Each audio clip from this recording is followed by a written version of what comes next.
So keeping in mind all that, who will they cast, what will it be like, when is it going to come out, how is it going to look, how is it going to feel, here is my own Bond 26 wish list.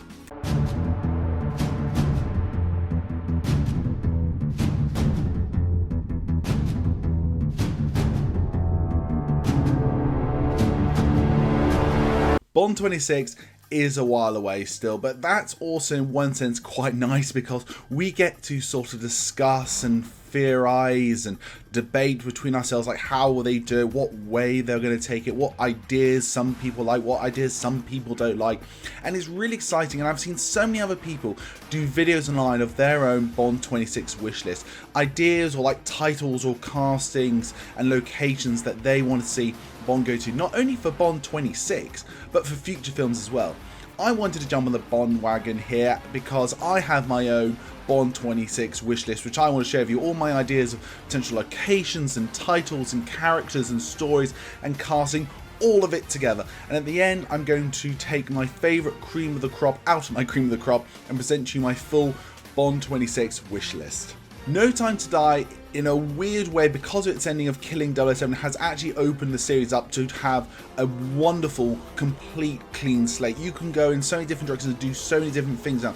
You're not begrudged to what came previous. It's a complete fresh start, and with that comes such amazing amount of possibilities, and I feel that's really exciting. But before we get into my Bond 26 wishlist, can I ask you, if you haven't already, why not subscribe to the channel? Please do click on the subscribe button, give us a like. Don't forget to leave your comments on your personal preferences for Bond 26 as well. It'd be really greatly appreciated. And without further ado, let's get into my own personal Bond 26 wishlist. Now obviously, if we're coming to Bond 26 titles, I feel I really should put in here, and I do actually really like these potential unused Ian Fleming titles that we still have. Mainly number one, obviously, The Property of a Lady, which was going to be the name of Dawson's third James Bond film, and Reciproco, obviously meaning the Greek word for risk. I feel these two names are really interesting, and I also feel it would be nice to start off a new actor's tenure with an original Ian Fleming title. Now here are a couple of titles which I've come up with myself completely out of my own imagination, which I think could also be really great titles as well. So my own first original title would be Death to Spies. This is obviously taken from the novels with Spearman, Death to Spies. I feel that would be a really good title for a Bond film, and it also could connect very well to Ian Fleming heritage, and I think it just sounds really cool, Death to Spies. My second title would be entitled Death Before Dishonor. I always feel like this is like a great phrase that a lot of people in the military have used, and I also think it speaks a lot about Bond and his devotion to duty and his patriotism, death before dishonor to his country. I feel that could be quite interesting.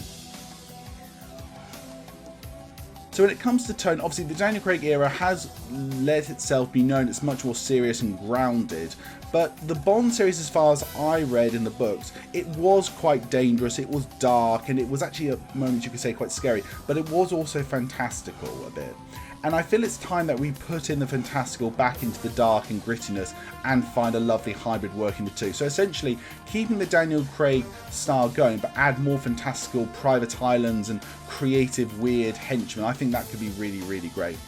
Something I've mentioned a lot previously in other videos and done videos with other great YouTubers is I believe also a potential here taking Bond back to the 60s. I feel this could be an interesting dynamic and a way to move the series forward while also allowing you to do something completely different with it. Now looking at what Craig did as Bond, he really looked at the human side of Bond, looking at, why relationships don't work, why he can't have a life outside of his duty. And obviously the next Bond actor needs to do something different. I think for me, the next era Bond should look at the mindset of who you need to be and where does your mind need to be to become James Bond and to be that cool. We need to look at now how Bond sees the world in comparison to him, because he is not, shall we say, a politically correct character, and that's good. You've got to keep him that sort of character. That's who Bond is, and you need that perspective of looking at the world now and thinking, well, the way I see the world is how not everyone else sees the world, but I need to be this way for this reason. I think that could be a really interesting way to go about it. Now, the Bond producers have said the filming of Bond 26 will likely start in 2024 for an obvious potential release in 2025. Now, for me, I see that, well, a couple of months ago, I was okay with that. I wanted it a bit sooner, but I was okay with that. But now, that actually leads to a bit of concern for me. For those of you who don't know, I am actually quite a Marvel fan, a bit of an MCU fan. I love my superheroes, in Marvel, DC, you know it. And what happened at Comic-Con in 2022 at the time of this recording was it was announced that there would be not one, but 2 massive Avengers movies releasing in 2025. And that, to me, raises a bit of an issue of concern. Now, I'm not saying that Bond couldn't stand up to a Marvel Avengers film. It definitely could, without a shadow of a doubt. The issue I have is, would it be considered unfair to try and release a new Bond film in between those movies, and also that the start of a new era of Bond and a new actor? It does seem a bit like it's shoved in there where all the focus and the attention will be on Marvel mostly on that year, and there's where I see the issue. I think it's much better for the series and cinema in general if we try and get Bond 26 released in 2024. I feel the big competition then will be Marvel's Fantastic Four. Again, really great movie, but Bond could have all basically of October and early November before Fantastic Four gets released. It's a good move in my opinion, and it takes away the issues of worrying about competing with probably the biggest franchise currently, which is Marvel, and not one but 2 Avengers movies, I say again, and they're going to be massive. I just feel, for me, that's a better idea. So for me, I feel very strongly Bond 26 should release in 2024. There is a debate going out, should we maybe wait another year past those Avengers movies to 2026, but again, we Bond fans, I think just Bond films are taking too long in between. I understand it's a really hard job to come up with new, really great A-star level quality material. But at the same time, just waiting again till 2026, it just seems a bit too long.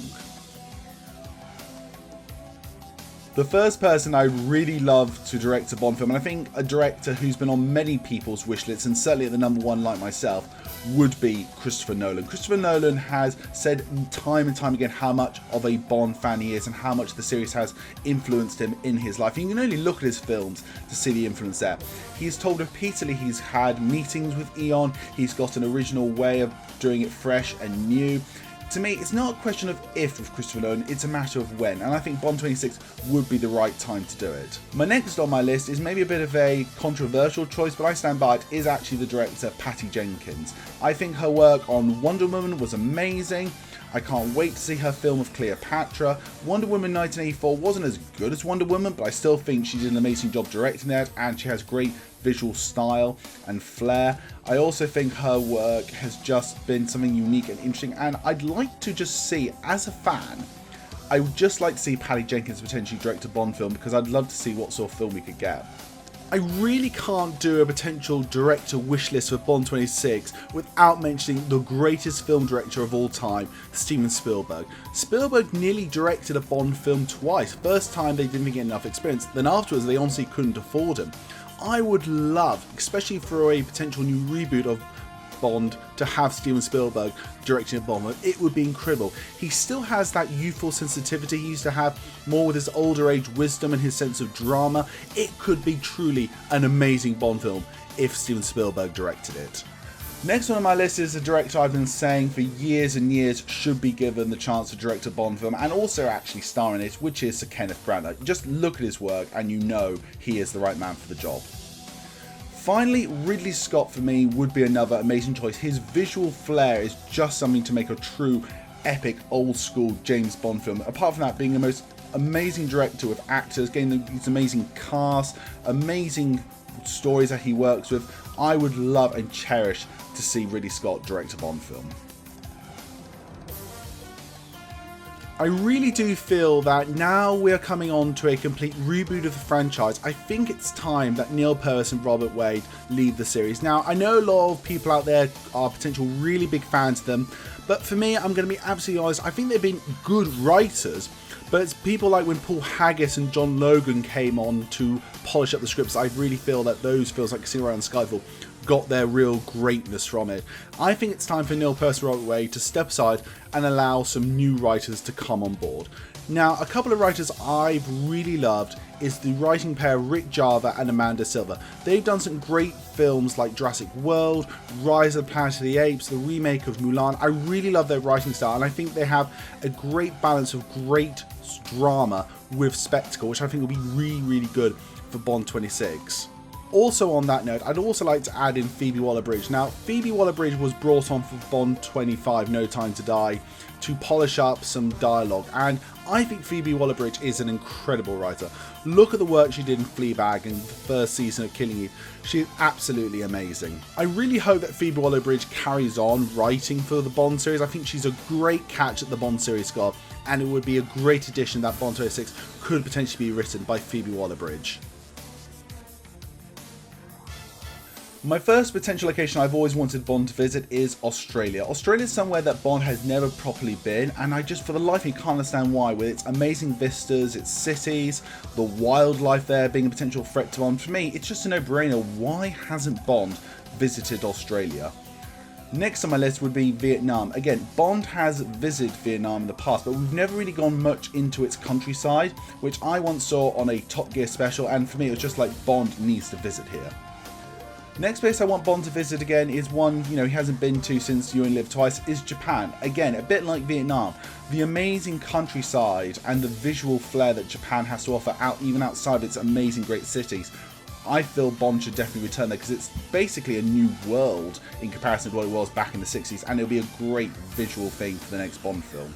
My next choice, a lot of people will probably roll their eyes at, but Jamaica is the home of James Bond. That's where Ian Fleming wrote the books, that's where some of the best stories like Dr. No, No Time to Die and Live and Let Die have had sequences in, and there's something about Bond in Jamaica always just makes me smile, it makes me feel happy, it makes me feel like Bond is truly home. So in any Bond film coming up, past or future, I always enjoy it, and I hope Bond visits Jamaica again a lot more. Finally on my list would have to be Madagascar. Again, I saw the countryside and the different sort of visual flair that Madagascar has in a Grand Tour special. We'll find a lot of my choices are based off Grand Tour, Top Gear, big specials. But again, like my previous options, Madagascar could provide a unique visual look and a different sort of set of skills for Bond to chase in the terrain. Right, the first big casting part of this Bond 26 wishlist that you've been waiting for. It is my potential top actors to play James Bond. At number 1, obviously, as you've seen, we have Henry Cavill. At number 2, my next favourite would be Aidan Turner. Number 3 would be Tom Hiddleston. And number 4 would be James Norton. I'd just like to point out, I think every single one of these actors could be an amazing James Bond, but without a shadow of a doubt, I'm still hoping and praying, even though it's likely not going to happen, that Henry Cavill will become the next James Bond. Again, carrying on from his directing duties, I think Sir Kenneth Branagh would make an excellent Bond villain. The next actor on my list would be Chiwetel Ejiofor, obviously very famous from 12 Years a Slave, and I think the film Serenity is my eye. I've always hoped that he one day would join the Bond series and potentially be one of the most all-greatest villains of all time. Next on my list would be Jodie Turner, as I feel we do need more female villains in the series, and I think Jodie Turner has done an amazing work in Killing Eve, and I really would love to see her join the franchise in some way. Gary Oldman is one of the greatest English actors we have of all time, and I find it weird he still hasn't joined the Bond series yet. He would be an almighty great all-time villain if you give him the right role. Can you just imagine the potential of Gary Oldman as a Bond villain? And finally, actress Kate Winslet, probably not going to become a Bond girl, I'm afraid to say, but oh my god, wasn't she amazing in the Divergent series as a female villain? And I'd love to see her bring that menace and power to potentially Bond 26. Potential for leading ladies for James Bond for me would be number 1, absolutely Emily Blunt. Amazing British actress, everything she does is pure brilliance. Why would you not want her in the series? Next would be Alicia Vikander. For me, just absolutely fantastic from Ex Machina and Tomb Raider. She could be one of these like really great Bond female leading ladies, which I just really hope one day they'll do. Bit of a surprise one here, but Anya Taylor-Joy, again, loved her in Queen's Gambit. I loved her in The New Mutants. I've seen her in a couple other things as well. Looking forward to her future stuff when it comes to Furiosa. I think she'd be another great person we could get for the Bond series. Straight off The Witcher, Anya Chalotta. again, she has been, I think, almost nearly sometimes stealing the show from Henry Cavill. And I think she's a terrific actress, and I want to see her in some more stuff. She would be absolutely incredible. Finally, Hannah John Carmen. Again, I discovered her through Ant-Man and the Wasp, and I saw her in things like Ready Player One. I actually, looking back, remember her from other TV shows growing up very much, like Misfits. And I think she's just such a great actress who deserves a bit of a bigger shot at things. And I think she would be a wonderful, again, great quality, great acting talent to join the Bond series. Starting off with M, you could go so many different ways, but for me, who I would like to potentially see as M is someone like Sir Ian McKellen, Nathaniel Newton, or Michael Caine. All of these actors and actresses I feel could be amazingly great in their own way. And for me, of all of them, I'd probably say Michael Caine's the one I'd love to just see as M potentially. I just have this idea in my head it could work so well. When it comes to Q, you have people who could just either be like more like the Desmond Llewellyn version or more like a modern day Ben Whishaw version, but I think there's a potential in between that could be quite interesting. So for me, actors and actresses like Helena Bonham Carter or Rupert Grint could make great potential Qs going down the line. But for me, if I had to pick a favourite to become the new Q, I would have to say it would be David Tennant. I think David Tennant could just be an amazing Q and maybe even steal the show, considered to many to be even the best Q potentially if he was given the right amount of screen time and the right way to go about it. And finally we get to Miss Moneypenny. Again, I don't want to make this a bit of a thankless role. It is actually a very important role in the Bond franchise, and it's a role that basically you just need to come in for a couple of days, potentially every other couple of years to do. But I really want an actress of great quality and great standing to do this role and to really stand up to Bond. And for me, the two actresses I came up with were Keira Knightley and Natalie Dormer. I think both these actors could be potentially really amazing future Miss Moneypennies, and I don't think they'll take the role lightly and really give it some gravitas and pathos which is needed. So it is time for now taking all the different elements I've mentioned previously and bring them all into one cohesive list here for you all. So this is, lo and behold, my own personal choices and designs for Bond 26. Starting off with the title, I think it's really time that we now have the title of The Prophecy of the Lady. When it comes to release date, I ideally want it to be released in 2024, but the latest 2025. I still hold on to, I think one of the issues I'm concerned about releasing the film in 2025 is the new 2 Avengers movies happening that year.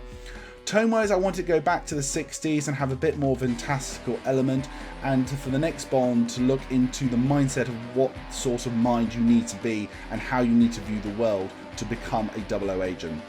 Director-wise, I want Christopher Nolan without a shadow of doubt to direct it, and I certainly want the film set in places like Australia, Vietnam, and Japan. I think those would be really great. Story ideas, I really love the idea of potentially looking at an arms dealer who's wanting to start a new world war to make profits. I think that's a very good Ian Fleming-ish storyline which could really work. And obviously as James Bond, I want Henry Cavill. Villain wise, I'd actually like potentially more female villains in the role, so I'm going to suggest either Jodie Turner or Kate Winslet because they are two terrific actresses and be great foils for James Bond.